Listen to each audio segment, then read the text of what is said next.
Yeah, I love Christmas. I'm a huge Christmas fan. Yeah, I enjoy it. I really love most stuff about Christmas.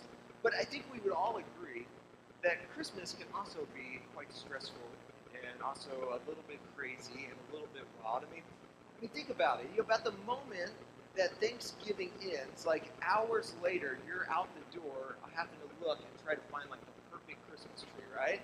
And so you're out there, you're trying to find it, and then even when you find the perfect Christmas tree, next thing you know, you've got to do battle with this thing. In fact, I think Jessica, I think we've got a picture of it, maybe, up there. Maybe. You do battle with this thing. It's a Christmas tree stand, yes. Anyone ever struggled with this thing? Ever wrestled with this? And of course, with a Christmas tree stand, if you don't get it right, and if you don't do it perfectly, this happens. What's the next thing? Yes. Yeah, the tree falls over. I mean, it's a mess. And how many know, even when you do get it right, even when you get the Christmas tree stand perfect, it can still end up looking like this because of this thing. Satan's little helper. Cats hate Christmas, right? And so you're working with the tree, you're wrestling with it, trying to get the perfect tree up and set and ready to go. And then, after you get that done, then you got to get to move on to decorating the inside of the house, right? And of course, how many know there's pressure with that, especially when you look at the magazines. And you see people like Martha Stewart. We got an image of like Martha Stewart's house. I mean, how amazing that is. Of course, here's the amazing thing with that is that's actually not even her house. That was taken years ago in her jail cell, right? Like her jail cell looks more Christmassy and more, all is bright than your house could ever look. And so you're battling with this pressure, and then you decide, well, all right, I got to go decorate the outside of my house. So you take your one strand of lights and you get out there and look across the street. There's your neighbor and there's a line of 20 cars waiting to look at your neighbor's house. And you're feeling just so defeated, which, by the way, I've got a quick solution for this too. If you've got one of those kind of neighbors, a great way to resolve this issue is just to do one of these. Little ditto on the side, right? So you got the decorations, you got to get the tree up, and then it's family Christmas photo time. And how many know that's a challenge? Because you got to make sure the weather is perfect and the setting is great to take this picture. And how many know that after you get done with it, it's a little less than joyful, right?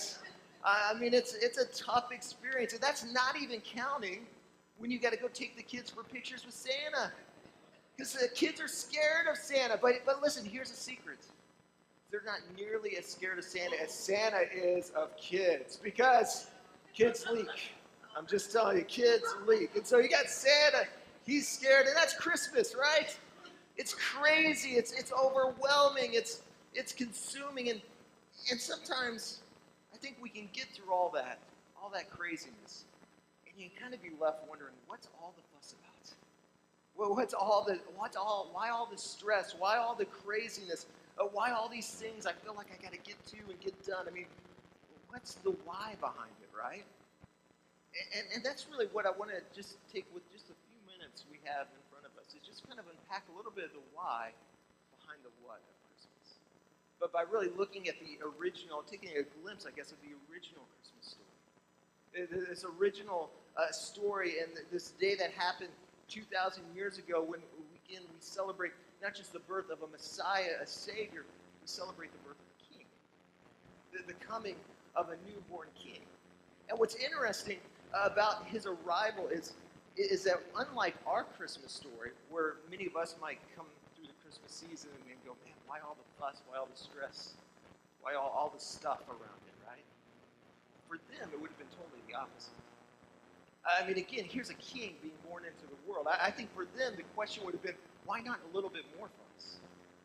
Well, why not a little bit more lights? Why not a little bit more noise on this morning to celebrate the arrival of this newborn king?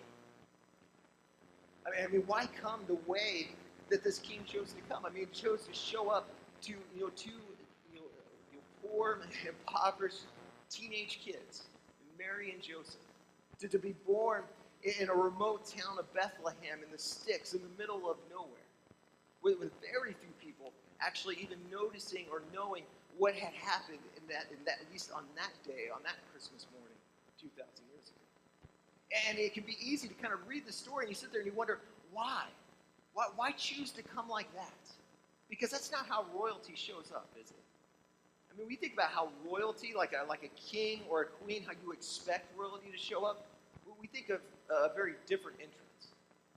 I mean, I think back to like 2010 when Queen Elizabeth visited the United States, and when she showed up, it's interesting that the Time magazine did an article on it. It just kind of showed all the requirements for her visit, all the requirements for her showing up. It said that in the article, it said that she carried 4,000 pounds of luggage with her. The Queen Mother, it says in the article, in the same article, it says she carried at least 2 outfits for every occasion, just in case one of her dresses or outfits got stained.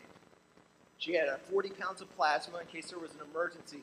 But this was my favorite. There was a guy she brought along whose sole job was to take care of the bathrooms before she went into it. And one of the things he had to do was he would carry around this collection, this set of calfskin toilet seat covers that he would have to go in and place on every toilet before the Queen ever made her entrance into the bathroom. And just the cost and the expense of the extravagance of this entrance. They said that it cost them $20 million just to have the Queen show up in the United States. And you think about it, that's how we expect royalty to show up, though, isn't it? I mean, you expect a little bit of fanfare, you expect a little bit of noise, you expect a little bit of luxury and extravagance, and yet when the King of Kings shows up, he chooses a very different way. He chooses a radically different arrival to announce a radically different kind of king. And in fact, I love how John kind of speaks and describes this coming king and how and why he chose to come the way he did. He puts it this way. He says, "In the beginning was the Word, and the Word was with God, and the Word was God. He was with God in the beginning. Through him all things were made." This is referring to Jesus here. It said, "Without him nothing was made that has been made. In him was life, and that life was the light for all mankind."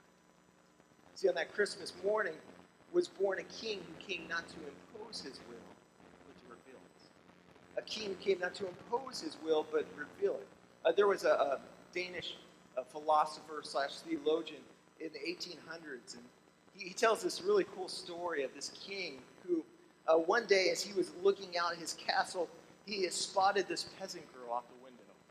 And as he saw her, like immediately, it was love at first sight. He saw her, and he goes back to his advisors, and he's like, "Man, what do I got to do to meet this girl? I've met the love of my life. What can you guys do? What do we got to get done to make this a rendezvous happen so I can sit down and talk with her and get to know her?" And the advisors look into the king, and they're like, "I don't know what to tell you. She's a peasant girl. You're king. You're royalty. I don't think this is not how it's supposed to work. I don't think we can make this happen." And yet the king's looking at this girl, and he just can't get her out of his mind. He's like, "Man, I've got to meet this girl. In fact, not only am I just in love with this girl, I think at first sight, I can see my future wife in this girl." And he's like, "You got to make this happen." So the advisors go, well, why don't you just order it? Well, why don't you just command her to meet with you and ultimately marry you? I mean, you can do that. You're the king, right? And this king in the story, he goes, "Well, yeah." He goes, "I could totally do that. I've got the wealth. I got the power. I've got the ability. But how would I actually know if she actually loved me back?" So the advisors are like, "Well, okay. Well, why don't you just lavish her with a bunch of gifts, a bunch of treasures? Take her for one amazing night around the town, on your beautiful white horse and all that. I mean, you could do all that stuff." And again, the king's like, "Well, same deal. If I just give her a bunch of stuff, how do I know she doesn't just love me just for my stuff and my wealth and not me?" And so the advisors are like, "Well, I don't know what to tell you, king, but you're just going to have to find another woman, I think. Find another girl who's more of royal pedigree than this peasant girl." And so the king, he thinks about this, and he's heartbroken. He's frustrated because he can't get this girl out of his mind. So a couple days pass, and again, he's thinking about the love of his life, and he comes to a decision. where in Kierkegaard's story, it says the king, one day he decided that the only way to reach her, the only way to engage with her, was to lay aside his royal robes, to step down outside of his palace, to quit giving orders, but to start receiving them, even to the point of begging for food in the slum just so he could connect and relate to this peasant. And look, I love that story because when you think about it, that story is more than a fable, it's more than a myth, it's more than just a cute little kid's book story. That's the story of Christmas, is it not? The story of our God who would choose to put skin on it and come down and to be born in that manger. Not to impose his will, but to reveal his will. To reveal his heart and to reveal his love and to reveal his pursuit for you and for me. That's the king that we celebrate. That's the king that we worship, that showed up in that manger 2,000 years ago. And I like how John 1 kind of illustrates and really explains the story. And again, it gives us light into it. In verses 9 through 12, it says, the one who is the true light, who gives light to everyone, was coming into the world. He came into the very world he created, but the world didn't recognize him. He came to his own people, and even they rejected him. But to all who believed him, all who accepted him, he gave the right to become children of God. Again, this is a king who didn't come to impose his will, but he came, got down on our level to reveal his heart, to shine a light on his love and his pursuit for you and for I, revealing the very extent of his love for us. In fact, I love what John says in verse 9 where it says he's a light for everyone. Everyone. Last I checked in the Greek, everyone is everyone. All of us. Which leads us to the second thing here. It says, on that Christmas morning 2,000 years ago, we see that born is the king who establishes rule with those who others ruled out. Born is the king who establishes rule with those who others have ruled out. On that Christmas morning, there was a lot of pronouncements made about this king who was being born. Savior, Messiah. But one of the most prevalent ones in the gospel accounts is this term Emmanuel, God with us. And I love that statement, God with us, because something you got to understand about the biblical characters of that day is that this news, God with us, wouldn't have been new to them. This wasn't like a foreign concept to them. I mean, this wasn't like, oh, wow, we never, God with us. Wow, this is a brand new thing. I mean, they understood that God was with us. They believed that God was with us in that moment. But here's the thing. They believed in that this reality that God is with us with an asterisk. See, because back in that day, they had what was known as like the Jewish temple. And the Jewish temple could actually be broken down into three parts. You had your outer courts, you had your inner courts, and you had your Holy of Holies. And the outer courts, most of the people of God, the Jewish nation, they could go, they could be there. But then you had the inner courts for the more religious, for the more special, for the more put together. But then you had what was known as the Holy of Holies, where the Ark of the covenant was there, where it was believed the very presence of God was. And only the most special, only the most put together priest could actually enter into that place. See, they believed in the message, God is with us, Emmanuel, but it was God is with us was an asterisk mark. And yet the story of Christmas is that God comes down. That God was born in the way he was born to remind us it's no longer God is with us, asterisk mark. It's just God is with us, period. That he's with us in all of our mess, in all of our stuff, in all of our issues, in all of our junk. That his heart isn't reserved just for the special, for the really ultra-religious, for those who've got it put together. His heart is for each and every one of us. In all of our mess, for the good, the bad, the ugly of us. It's why he chose to come the way he came. It's why he chose to show up to guys like the wise men. The wise men, think about it, these were not Jewish people. They were not the people of God. I mean, here's the king of the Jews coming into the world. And one of the first people he announced themselves to are wise men. These were like magicians. So imagine like your nativity scene. You got Gandalf standing right in the middle, right? I mean, that's who these guys were. They were spiritual, but they were not religious. They knew there was more to their life than they were living. But he shows up to the wise men or the shepherds. We talked about this last week. The shepherds, these guys, no kid in class. We like to think of the shepherds like Sound of Music, just frolicking through the fields and are happy-go-lucky people. But But the shepherds in that day, when kids were growing up and it came career day, no kid was raising their hand saying, I want to be a shepherd. Because that was like the equivalent of saying, I want to be a convict or a drug dealer. That's how they viewed shepherds in that day. And yet here, Jesus, the angels, they announced the coming of this Messiah. They announced the arrival of this king to shepherds and wise men. The most overlooked, the most forgotten, the most rejected, the most ruled out of society. To remind us of the depths of his heart and the depths of his love and the depths of his pursuit for you and for me. Which leads to the last thing of this king, is that born is a king who broke all the rules for you and for me. Born is a king who broke all the rules for you and for me. Out of curiosity, does anyone got like Christmas rules? You got like Christmas rules when it comes to your Christmas? Like me growing up, we had basically one rule when it came to opening up gifts, and that was that there were no rules at all.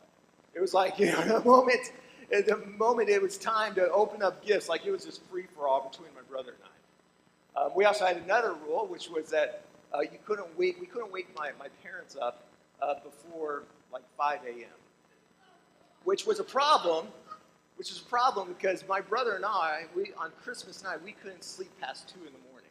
So it left this awkward window of like time, like what are we going to do for these next several hours, waiting for the clock to hit 5 a.m. And so it was actually one time a year that my brother had this incredible Christmas generosity, and he would actually open up the door of his room to let me in to watch TV. The only time all year, and he would let me in. I say let me in, but it was more like, it was definitely with an asterisk mark, because I was only allowed to sit like right in the doorway, and I kind of watched from the side, and he had this little tiny like black and white TV. And, but this was back before, you have like a gazillion channels like we got now. Like there were like 3 channels on this TV. And for some odd reason, like every Christmas, for some reason they love to show these black and white movies of Elvis. Like Elvis, the king of rock and roll. I don't know why, and it was always like, Elvis in Hawaii. I guess like nothing speaks Christmas more than like Elvis and tiki torches. I don't know, but that's what I do. I'd sit there, and from a distance, I just, I'd watch this. And look, I share that because I kind of wonder if maybe if there's not some of us in here tonight, and you come in here, and maybe that distance when it comes to your relationship with the King of Kings, your relationship with Jesus, isn't because you feel like you're too bad for God to love you, too bad for God to want a relationship with you, but it's that you think, well, I'm really not that bad. I'm really not that bad. Like we have this tendency to kind of think of Jesus, think of God as kind of like Santa Claus God. Like he's got this naughty and nice list, right? And depending on how we connect or how we do in relation to this list, aka his law, his 10 commandments, depending on if we do a little more nice things or good things than bad things, then we're all good. We're all good in the eyes of God. We're all good in our relationship with him. But here's the problem, is that when the Bible speaks of you and I, it doesn't speak of us in relation to good people and bad people. It's not like when he established the law. It's not like he did it so that way all of a sudden we be able to understand that bad people, if we're bad people, we just need to get a little better, or if we're good people, we just made a few mistakes. In fact, interesting enough, the law was actually never meant to actually draw us closer to God, but it was actually to remind us how far apart we are from him. In fact, Romans 3:20 puts it this way: for no one can ever be made right with God by doing what the law commands. The law simply shows us how sinful we are. See, what you got to get is that you and I, we're not bad people who just need to do a little bit better. Or good people who just made a few mistakes here and there. No, you and I, we're sinners in need of a Savior. And look, I get the pushback from some of you. Like, how dare you? The one time a year I come to church and you're going to call me a sinner. And listen, I'm going to tell you, it's actually even worse than that. You and I were wretched, black-hearted sinners. It's And listen, every one, single one of us, and then the reason I share that is because look, again, it's not about good or bad. It's understanding that you and I were born with this sinful tendency. We're born with a sinful nature. And listen, if you're like, well, I don't believe in that, that just, what that tells me, it just means that you're not a parent. You're not a parent of toddlers. Because if any parent of a 4-year-old who ever tries to tell a 4-year-old no, or wakes up on Christmas morning and gives them a gift of a bunch of clothes instead of toys, you know that we're born with a sinful nature. We're born with this tendency in all of us, with this sin condition, this sin issue, which is what brings us all the way back around to why a king? Why a king? Why was a king born? Listen, the reason that a king was born 2,000 years ago was because it took a king to do what only a king could do. And that's pay a king's ransom for your sin and for my sin. To break down the walls of the separation and the distance that our sin created in our relationship with God. He came to pay a price for you and for me, so that way we could truly experience the peace and the joy that's proclaimed on that Christmas morning 2,000 years ago. And listen, it's so important that you get this, because you'll never understand fully the purpose of the cradle without understanding the cross and the price he paid on the cross for you and for me. You'll never really understand why he was born if you don't understand why he died.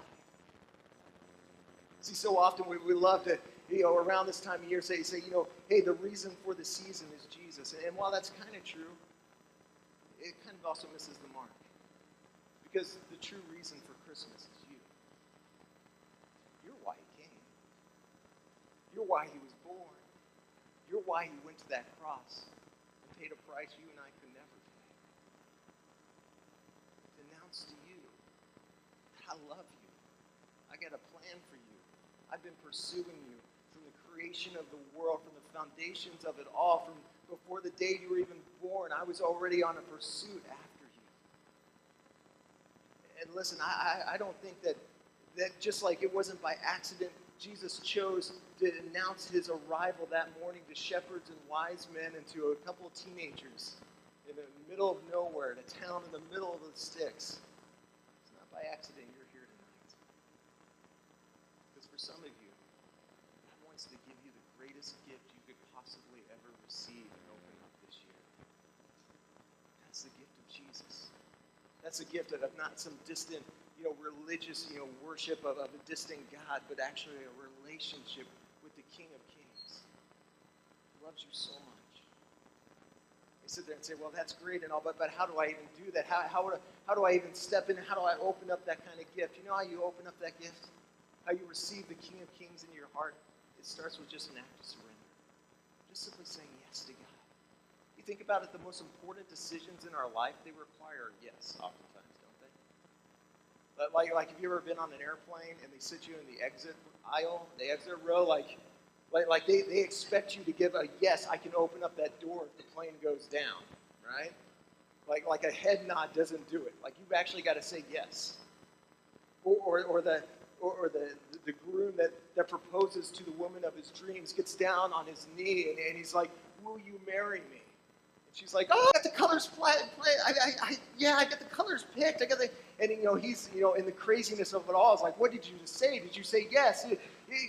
I need a yes. I need a real yes. And she's all crying, and I'm going to call this person and this person. It's like, no, a yes. I need a yes.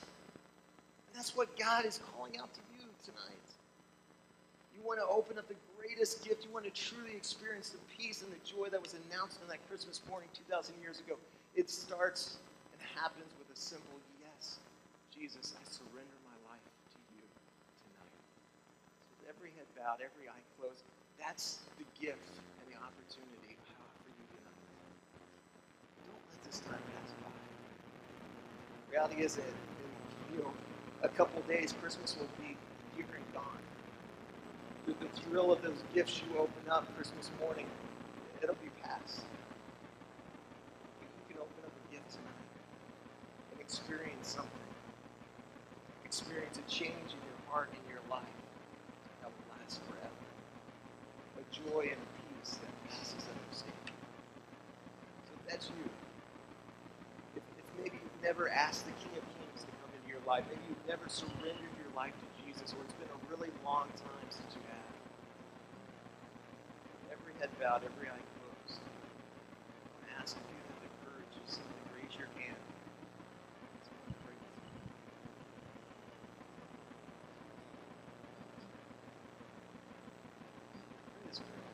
Father, I recognize that at the end of the day, I'm a lot like those shepherds. I'm a lot like the wise men. I'm a mess. I'm a mess of sin and shame, and I've missed the mark more times than I can even remember or count. And yet, I believe you love me enough to come to be born on that day, to ultimately go to a cross and pay a price on it. So, Father, I ask you to come into my life. To be Lord, to be Savior, to be King. In Jesus' name. If you pray that prayer, man, I just want to celebrate with you. And I also encourage you, we love to be able to stand with you, love to be able to get you a few more resources. And so if that's you, I encourage you to fill out a connection card, drop in that offering box. We'd love to, again, send you some resources to help you just take next steps in your relationship with Jesus. Again, it comes down to, I think, a greater gift, right? King of Kings, Lord of Lords, and not just this distant religious worship that 2,000 years ago that manger. Truly, God gave us an master. We got the Holy Spirit. We've got a King. We've got a Lord. We've got a Savior. Let's have a relationship. Amazing grace. So, this moment, why don't you stand up, and we're just going to worship our God. Then we're going to come back up here, and we're going to do a little candle lighting and get you going on Christmas stuff.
Stars are brightly shining.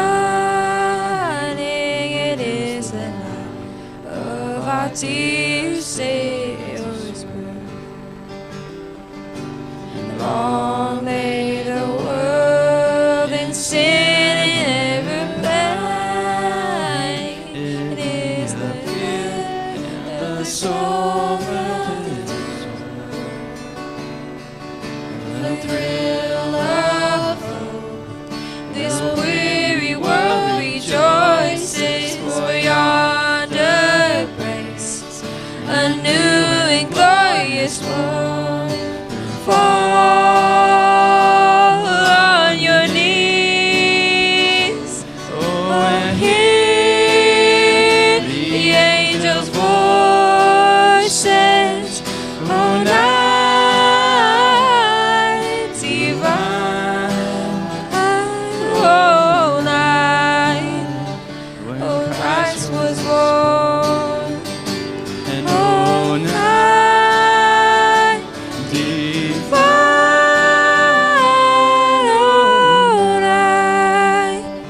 oh, night divine.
adore Him, Christ the Lord. Choirs of angels sing in exaltation, sing all ye citizens of heaven above. Glory to God, glory in the highest. Oh, come, let us adore Him. Oh, come, let us adore Him. Oh, come, let us adore